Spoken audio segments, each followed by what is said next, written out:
प्यारे विद्यार्थियों नमस्कार। पिछला जो वीडियो था उसमें हमने शांति निकेतन के बारे में बात की थी कि शांति निकेतन है, वहाँ पर जो विद्यालय है उसको एक परिवार का रूप दिया गया।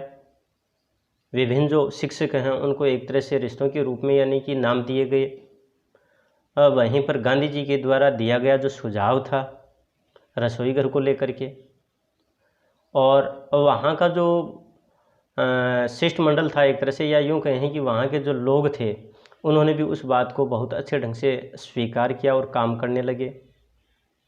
और उसके बाद में जो गांधी जी हैं उनको जब गोखले के अवसान का समाचार मिला तो वो वहाँ से रवाना हो जाते हैं। इन सारी बातों पर हमने बातचीत की थी। आज जो बात कर रहे हैं हम वो बात करेंगे खादी के जन्म के बारे में। प्यारे विद्यार्थियों, इसमें 2 नंबर का प्रश्न भी पूछा गया है खादी के जन्म को लेकर के। तो यानी कि खादी का जन्म किस प्रकार से हुआ, इन बातों का जवाब है वो हमें इस पाठ में मिलेगा। तो देखिएगा, हम बात करते हैं। मुझे याद नहीं पड़ता कि सन 1908 तक मैंने चरखा या करघा कहीं देखा हो, फिर भी मैंने हिंद स्वराज्य में ये माना था कि चरखे के जरिए हिंदुस्तान की कंगालियत मिट सकती है। और यह तो सबके समझ सकने जैसी बात है कि जिस रास्ते भुखमरी मिटेगी उसी रास्ते स्वराज्य मिलेगा। सन 1915 में मैं दक्षिण अफ्रीका से हिंदुस्तान वापस आया, तब भी मैंने चरखे के दर्शन नहीं किए थे। आश्रम के खुलते ही उसमें करघा शुरू किया।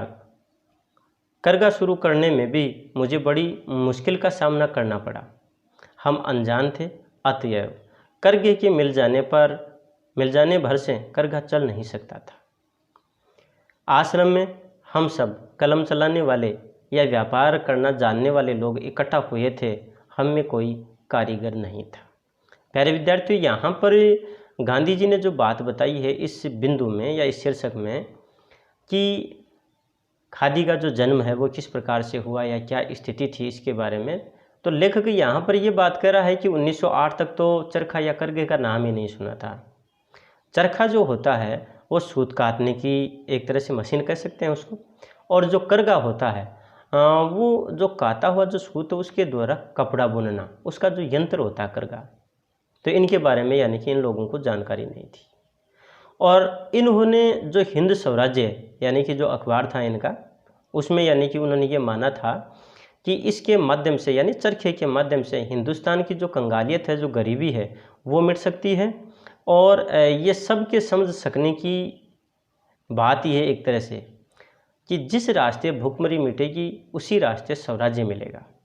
इस कथन का तात्पर्य ये है कि अगर सभी लोगों के पास रोजगार होगा तो वो भूख से नहीं मरेंगे, और जैसे ही यानी कि उनके पास अपनी भूख मिटाने का संसाधन होगा या फिर उनके पास रोजी रोटी होगी तो उसके बाद में वो आत्मनिर्भर हो जाएंगे और स्वराज्य अपने आप ही मिल जाएगा। आगे यहाँ पर इसी क्रम में ये बात बता रहे थे कि 1915 में वो दक्षिण अफ्रीका से हिंदुस्तान आए थे। उन्होंने कभी चरखा देखा ही नहीं, जानते ही नहीं थे चरखे के बारे में।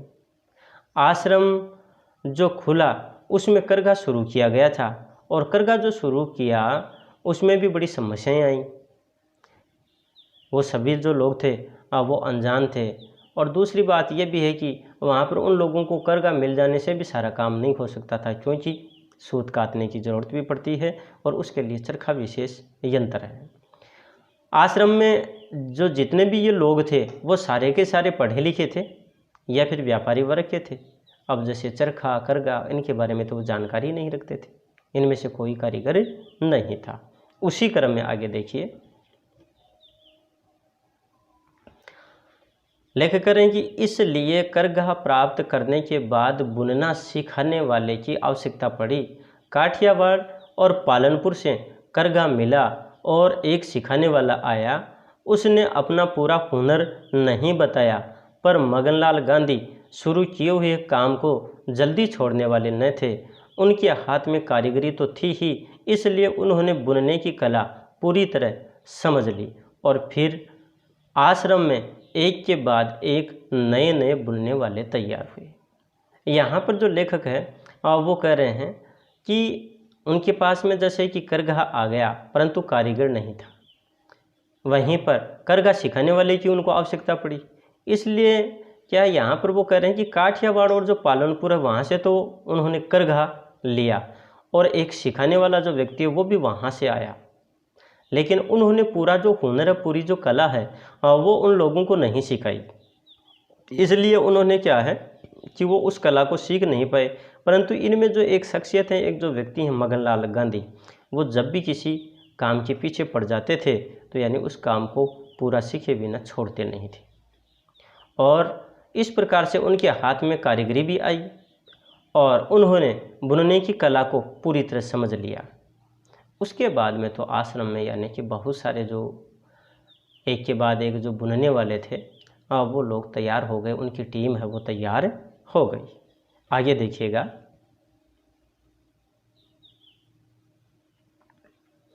यहाँ पर आगे कह रहे हैं कि हमें तो अब अपने कपड़े तैयार करके पहनने थे, इसलिए आश्रम वासियों ने मिल के कपड़े पहनना बंद किया और यह निश्चय किया कि वे हाथ करके परदेसी मिल के सूत का बुना हुआ कपड़ा पहनेंगे। ऐसा करने से हमें बहुत कुछ सीखने को मिला। हिंदुस्तान के बुनकरों के जीवन की, उनकी आमदनी की, सूत प्राप्त करने में होने वाली उनकी कठिनाई की, इसमें वे किस प्रकार ठगे जाते थे और आखिर किस प्रकार दिन दिन कर्जदार होते जाते थे, इस सब की जानकारी हमें मिली। हम स्वयं अपना सब कपड़ा तुरंत बुन सकें ऐसी स्थिति तो थी ही नहीं। इस कारण से बाहर के बुनकरों से हमें अपनी आवश्यकता का कपड़ा बुनवाना पड़ा। देसी मिल के सूत का हाथ से बुना कपड़ा झट मिलता नहीं था। दोस्तों, यहाँ पर जो बात लेखक कह रहा है, अब वो बात यही कह रहे हैं कि अब जो भी कपड़ा उनको पहनना था वो स्वयं के द्वारा तैयार करके फिर पहनना था। आश्रम में रहने वाले जो लोग हैं उन्होंने भी क्या है कि जो मिल के जो कपड़े पहनने हैं वो बंद कर दिए थे, और अब यानी उन्होंने ये निश्चय कर लिया था कि हाथ करके परदेसी मिल के सूत का बना हुआ जो कपड़ा है वही वो पहनेंगे, और ऐसा करने से उन्हें बहुत कुछ सीखने को मिला।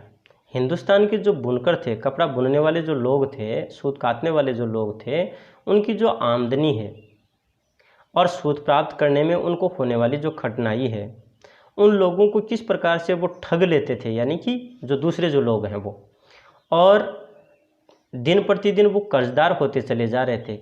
ये सारी जानकारियाँ इन्होंने इकट्ठी की, हासिल की, इनके बारे में इन्हें पता चला। ये स्वयं भी यानी कि पूरा जो कपड़ा है वो तुरंत बुन सकें ऐसी स्थिति भी नहीं थी। इसलिए इन्होंने क्या है कि जो बाहर के जो बुनकर हैं उन बुनकरों से यानी कि अपनी आवश्यकता का जो कपड़ा है और वो बुनवाते थे, क्योंकि वहाँ पर जो देसी जो मिल हैं यानी कि उनका जो कपड़ा है वो तुरंत मिलना बड़ा मुश्किल था। उसी क्रम में देखो आप,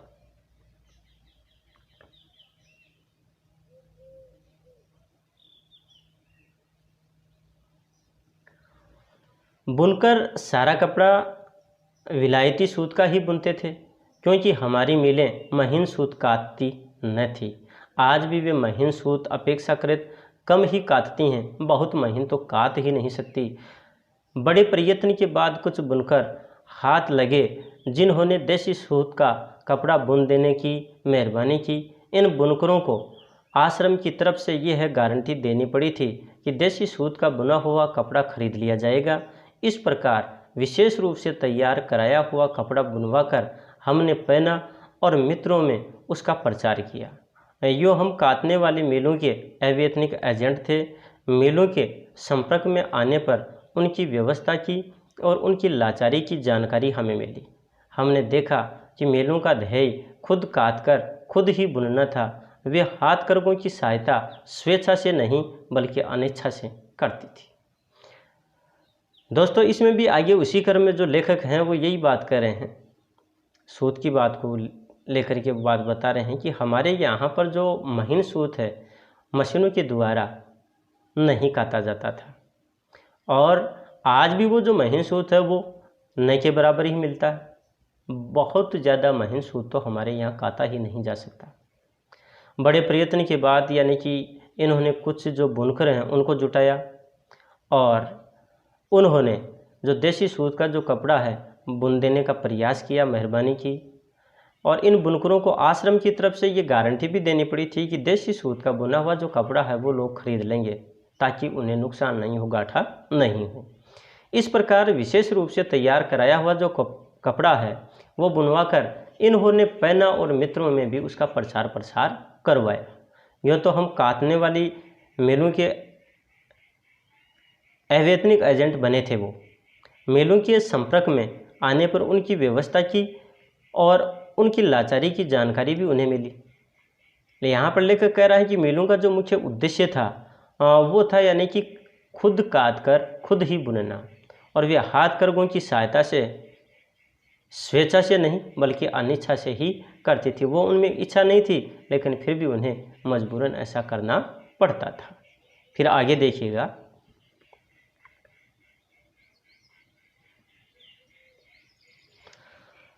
ये सब देखकर हम हाथ से काटने के लिए अधीर हो उठे। हमने देखा कि जब तक हाथ से काटेंगे नहीं तब तक हमारी पराधीनता बनी रहेगी। मिलों के एजेंट बनकर हम देश सेवा करते हैं ऐसा हमें प्रतीत न हुआ। लेखक यहाँ पर ये कह रहे हैं कि अपनी यहीं पर यानी कि जो सूत काटने की जो बात थी ये इन लोगों ने समझी, स्वीकार की और ये यानी कि कताई को लेकर के ये अधीर भी हो उठे थे। इन्होंने यानी कि ये समझ लिया था कि जब तक हम स्वयं हाथ से सूत नहीं काटेंगे तब तक क्या है कि हम स्वतंत्र नहीं होंगे। और जो मिलों के जो ये अवैतनिक जो एजेंट थे और इस प्रकार से ये देश सेवा कर रहे थे, ये भी इन्हें ज़्यादा अखर नहीं रहा था। उसी क्रम में देखिए, लेकिन न तो कहीं चरखा मिलता था न कहीं चरखे का चलाने वाला मिलता था। कुकड़ियाँ आदि भरने के चरखे तो हमारे पास थे पर उन पर काटा जा सकता है इसका तो हमें ख्याल ही न था। एक बार कालिदास वकील एक बहन को खोजकर लाए। उन्होंने कहा कि यह बहन सूत काट कर दिखाएगी। उसके पास एक आश्रमवासी को भेजा जो नए काम सीख लेने में बड़े होशियार थे पर हुनर उनके हाथ न लगा। दोस्तों, यहाँ पर जो बात कही जा रही है वो बात ये कही गई है कि उनको पहली बात तो चरखा वाला नहीं मिला, यानी चरखा नहीं मिल रहा था। दूसरी बात, चरखा काटने वाला नहीं मिला। वहीं पर जैसे जो कुकड़ियाँ वगैरह बढ़ने का जो चरखे थे वो तो उनके पास थे और उस पर यानी कि जो सूत है उसको भी काटा जा सकता था। इसका विचार या इसका पता उन्हें नहीं था। और यहाँ पर ये कह रहे हैं कि कोई कालिदास नामक एक वकील हैं जो कि एक महिला को लेकर के आए, एक बहन को खोज करके लाए और उन्होंने कहा कि ये जो बहन है वो सूत काट करके दिखाएगी। उसके पास एक आश्रमवासी को भेजा जो नए काम सीख लेने में बड़ा होशियार था, लेकिन उनको भी ये जो हुनर है, ये जो कला है वो हाथ नहीं लगी। आगे देखते हैं इसमें। दिन तो बीते जा रहे थे, मैं अधीर हो उठा था। आश्रम में आने वाले हर ऐसे आदमी से जो इस विषय में कुछ बता सकता हो मैं पूछताछ किया करता था, पर काटने का इजारा तो स्त्री का ही था। अतएव कोने कोने में पड़ी हुई काटना जानने वाली स्त्री तो किसी स्त्री को ही मिल सकती थी। यहाँ पर वो आगे करें कि इस प्रकार से वक्त जो था वो बीता जा रहा था। ये लोग बहुत ज़्यादा अधीर हो रहे थे, अपना धैर्य खो रहे थे और आश्रम में जो आने वाले जो लोग हैं उनसे भी इस विषय में गांधी जी बात कर रहे थे, उनसे पूछताछ किया करते थे। यहाँ पर इनका कहना है परंतु जो काटने का जो इजारा है, एक तरह से काटने का जो ठेका है या जो कार्य वो तो स्त्री का ही था। इसलिए क्या है कि ओने कोने में कहीं पर अगर कोई महिला है भी तो भी यानी कि एक स्त्री है, कोई महिला ही दूसरी महिला को लेकर के आ सकती थी। फिर आगे देखिएगा,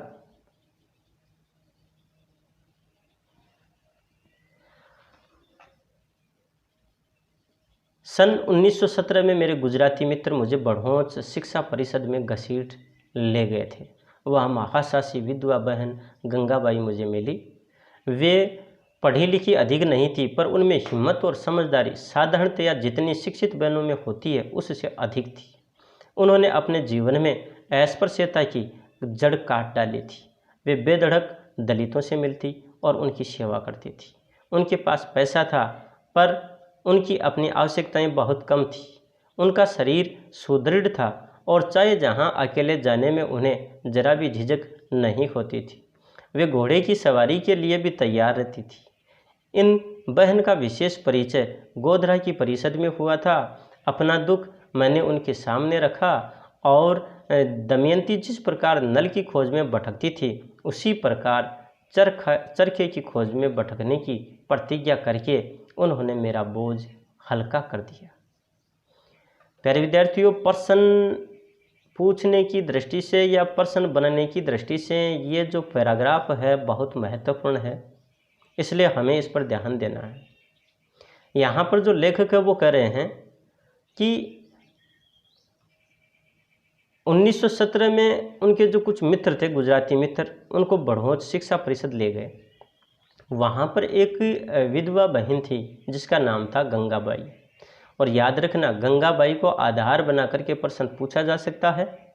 गंगाबाई है यानी कि उसकी विशेषता पूछी जा सकती है, या फिर गंगाबाई का जो योगदान है यानी कि इस सूत काटने के संदर्भ में, इसको आधार बना करके भी अपने से प्रश्न किया जा सकता है। तो यहाँ पर जो बात आ रही है वो बात ये है कि जिस गंगाबाई से इनकी जो मुलाकात हुई थी वो बहुत ज़्यादा पढ़ी लिखी नहीं थी, लेकिन वो बहुत समझदार थी और साहसी भी थी। जो अमूमन जैसे कि जो पढ़ी लिखी जो स्त्रियां हैं उनसे ज़्यादा वो समझदार थी, अधिक साहस था। और उनके जीवन में यानी कि जो अस्पृश्यता है, छुआछूत है, उसकी जड़ तो उन्होंने काट ही डाली थी। यानी कि ये तो कोई उनके दिल दिमाग में था ही नहीं कभी। जो बेधड़क जो दलित हैं उनके साथ में यानी कि वो मिलती जुलती, जो शोषित वर्ग है उनके पास वो मिलती जुलती, उनकी सेवा करती। इस महिला के पास में पैसा था, लेकिन उनकी आवश्यकताएं बहुत कम थी और वो शारीरिक दृष्टि से भी सुदृढ़ थी और कहीं भी वो यानी कि अकेले जाने में झिझकती नहीं थी। घोड़े की सवारी तो उसके लिए वो हमेशा तैयार ही रहती थी। तो इस प्रकार से यानी कि ये जो बहन है यानी गंगाबाई, उससे परिचय जो गोधरा की परिषद में उनसे प्राप्त हुआ, उनको गांधी जी ने यानी कि अपने मन का जो दुख है वो रखा। और जैसे ही उन्होंने ये बात गंगाबाई के सामने रखी तो उन्होंने एक बात ये कही कि अब आप लोगों को चिंता करने की ज़रूरत नहीं है, कि जिस प्रकार से जो दमयंती नल की खोज में भटकती रहती थी, उसी तरह से यानी कि अब वो चरखे की खोज में भटकने की प्रतिज्ञा कर रही है। और इस बात से जो गांधी जी का जो बोझ था वो बोझ काफ़ी हल्का हो गया था। तो यानी कि कहने का मतलब है यहाँ पर जो गंगाबाई है उसको आधार बना करके प्रश्न बनता है, पूछा जा सकता है। हमें इस बात का ध्यान रखना है। और इस तरह से यानी कि प्यारे विद्यार्थियों, ये जो अपना टॉपिक है खादी का जन्म, यानी कि ये भी अपना टॉपिक पूर्ण होता है। इसमें किस प्रकार से खादी का जन्म हुआ इस पर बात करें तो यानी कि मूल रूप से बात यह है कि जो गांधी जी और उनके जो साथीगण हैं उन लोगों के द्वारा विभिन्न प्रयास किए गए, जगह जगह से यानी कि इन्होंने जैसे चरखा है, करगा है, उनकी व्यवस्था की। उनको जो काटने वाले जो लोग हैं उनको यानी कि बुलाया, जो बुनकर हैं उनके साथ में इनकी बातचीत हुई। उन लोगों को विश्वास दिलाया गया कि उनको किसी तरह का नुकसान नहीं होने देंगे। और अंततः यानी कि गंगाबाई से मिलने के पश्चात तो एक तरह से गांधी जी की सारी समस्या थी उसका समाधान ही हो गया, क्योंकि चरखे की खोज में भटकने की प्रतिज्ञा तो उन्होंने ले ली। अब प्यारे विद्यार्थियों, हम आगे फिर एक नए पाठ को लेकर के आपके सामने आएंगे और आपसे फिर मुलाकात होगी। यहाँ पर ये जो जितने भी अपने टॉपिक चल रहे हैं इनको हमें बार बार यानी कि इनको पढ़ने की, देखने की, समझने की ज़रूरत है, ताकि हम प्रत्येक पंक्ति को आधार बना करके अगर कोई प्रश्न बनता है तो उसको भी यानी कि हम हल कर सकते हैं। अभ्यास प्रश्नों की तो बात ही छोड़ी, क्योंकि जो प्रश्न अभ्यास प्रश्नों के हैं यानी प्रश्न है वो तो हम जैसे कि इन टॉपिकों को पढ़ रहे हैं वहीं पे ही यानी कि ये साथ ही साथ स्पष्ट होते चले जा रहे हैं। और बहुत सारे जो प्रश्न इनमें बन रहे हैं उनका भी यानी कि हम उत्तर यहाँ से दे सकते हैं। तो इन पंक्तियों को हमें विशेष रूप से यानी कि ध्यान में रखना है, पढ़ना है। अब नए टॉपिक को फिर आपके सामने लेके आएंगे। तब तक के लिए नमस्कार, धन्यवाद।